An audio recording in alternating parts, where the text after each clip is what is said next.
for 30 film was terrible. It was the worst one I've ever seen.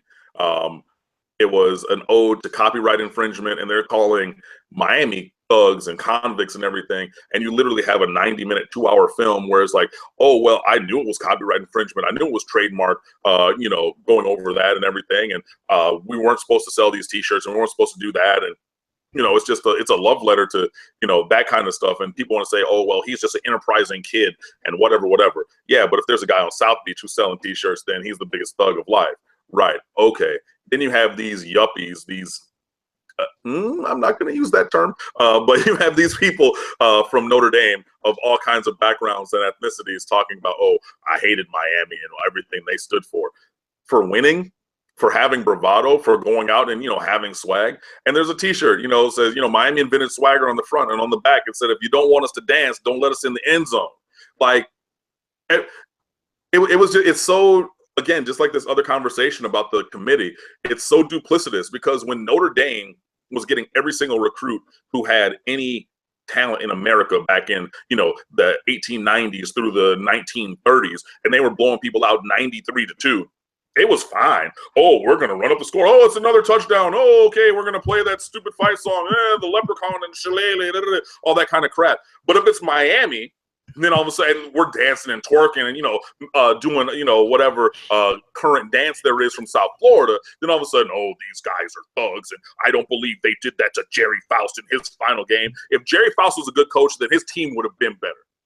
You know, if he was a good recruiter, he would have had better players on the team. Because, look, if you're talking about Notre Dame being the Catholic university of these United States, then go out with your national recruiting base and go get better players. But you didn't do it, and we had ballers out there, and we whooped that ass, and we did everything that we need to do. But you have this 90-minute documentary that's trying to make us look bad and feel bad for being good, not to mention the fact that they screwed us at that game in 1988 where Cleveland Gary did not fumble that ball because he scored a touchdown, and then all of a sudden you're talking about, oh, it's a turnover and you lose and all those kind of things. Missed me with all of that, man. It was I didn't think it was well done. I didn't think that anything was really shed to light in that 30 for 30, except for the fact of, I went to Notre Dame, and this is going to be a love letter to Notre Dame about this kid who openly broke the rules, and we're going to tell you about how he broke the rules and the law for an entire thing, but we're going to call Miami thugs and all those kind of things. And if you have a brain that works, we all know what thugs is a euphemism for. It starts with an N, it ends with an ER, and it has 2 G's in the middle, all right? And I've been this color my entire life. I'm black. I understand that. And people will say, oh, you're taking too much into it. No, I'm not, because behind closed doors, that's exactly what those people are talking about. So you got a 90-minute documentary talking about that. And even now, you can see those thoughts coming out on social media and people talking about from Virginia Tech, oh, those thugs and da-da-da-da. All right, cool. It was fine before, but we beat y'all, so now we're thugs. You want to talk about this? National pundits talking about Miami being thugs and everything. Braxton Berrios is a finalist for the Campbell Award, which is the academic Heisman, with a 3.96 GPA. He's also a semifinalist for the Danny Werfel Man of the Year Award. Miami had the most community service hours in interaction of any college football team last year. You have Demetrius Jackson, who has a nonprofit organization in Miami. Chad Thomas has a nonprofit organization also in Miami. They're giving out toys for Christmas. They're giving out turkeys for Thanksgiving. We do all these things. Go back to youth parks, do all this stuff, but we're thugs? Come on, man. Like, it's infuriating, honestly. And that 30 for 30 was infuriating. I hated that for my job with the website. I had to watch it and talk about it, but it was pathetic. It was terrible. I'll never watch it again. And it's things like that that keep feeding my hate for Notre Dame. And I'm not sorry that I hate Notre Dame, not at all, not one little bit. And yeah, it gets me going. And I know that I started off kind of slow and I got heated up as I kept talking, but that's what happens when I think about Notre Dame and all the things and parts and pieces of the 30 for 30 and all the stuff that they're talking. I hate it, and I want it to go away. It won't go away, but it'll be silenced when Miami beats Notre Dame, 8 o'clock, Saturday night, Hard Rock Stadium. I'm going to be there, hopefully in the stands, not the press box. But yeah, everybody can talk their stuff before the game, and they can talk different stuff after the game, but nobody's been able to talk stuff during a game in over a year, because Miami's won 13 in a row, and I want to see that become 14. So if I ever have the opportunity to watch that 30 for 30 again, I'm sure I will watch it through a different lens. Of course, I have my perspective, you have your perspective, and I can see your perspective now because I look back on it in the way that I watched it, thinking that they approached it as, isn't it ironic that these are the stereotypes of the two football programs, when in actuality, this is Notre Dame, a Notre Dame student or a collection of students. There were a few other people involved, and this is what they were doing illegally versus it wasn't so much that the documentary highlighted this, but different inserts of interviews with the likes of football players and also people close to the university, Dan Le Batard, other people, Miami-based people that were pointing out the hypocrisy in it. And that's what kind of presented that side to me to even out the approach to the storytelling, if that makes any sense.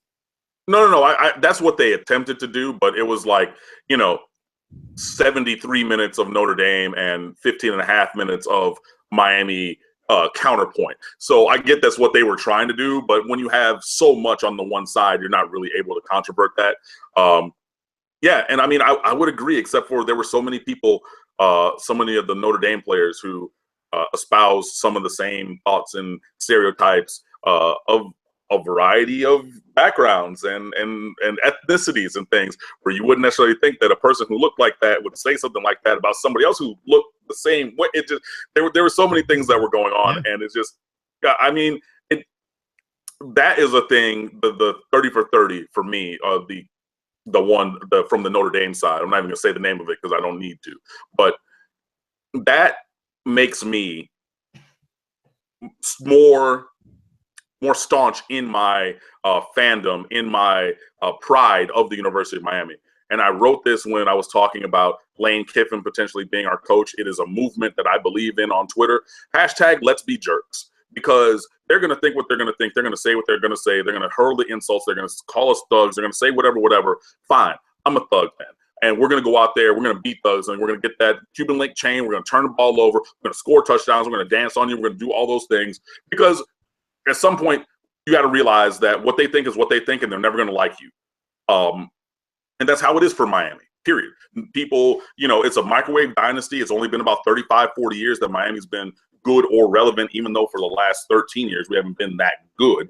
But, people aren't really going to fall in love with the University of Miami, except for those of us who went to and root for the University of Miami and the natives from South Florida, because the University of Miami Hurricanes is more Miami's team than any other team down here.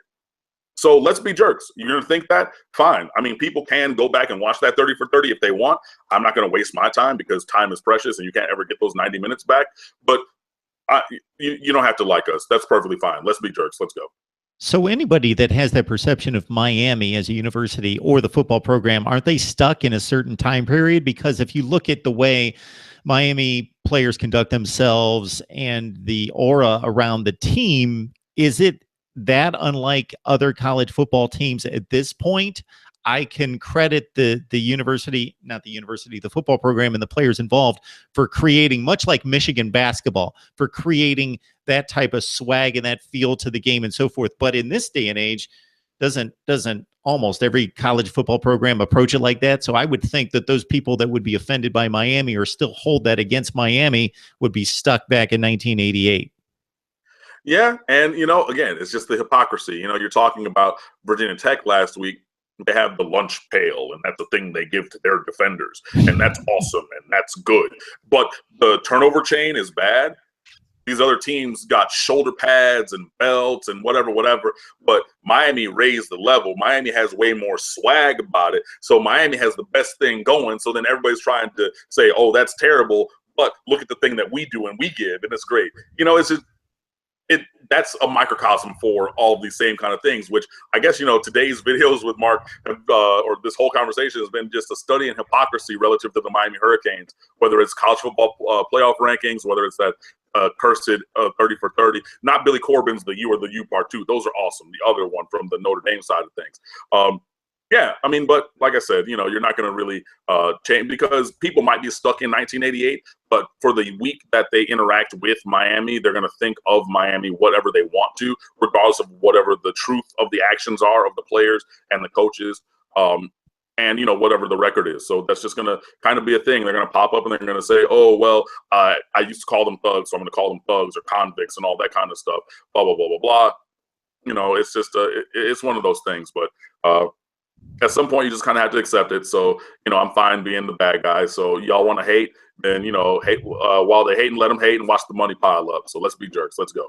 And before I let you go, Cam, the other thing that you said that's so true, that's very funny, and I never thought of it this way, is that just because of the black and white video and the non-offensive looking little 1935 football players running around in black and white grainy film doesn't take away from and music and so forth not being offensive to anyone at that point. It doesn't take away from them still putting their foot on people's throats and winning games 65-0 and rubbing it in their faces. It just doesn't seem as offensive because it happened 50, 80 years ago.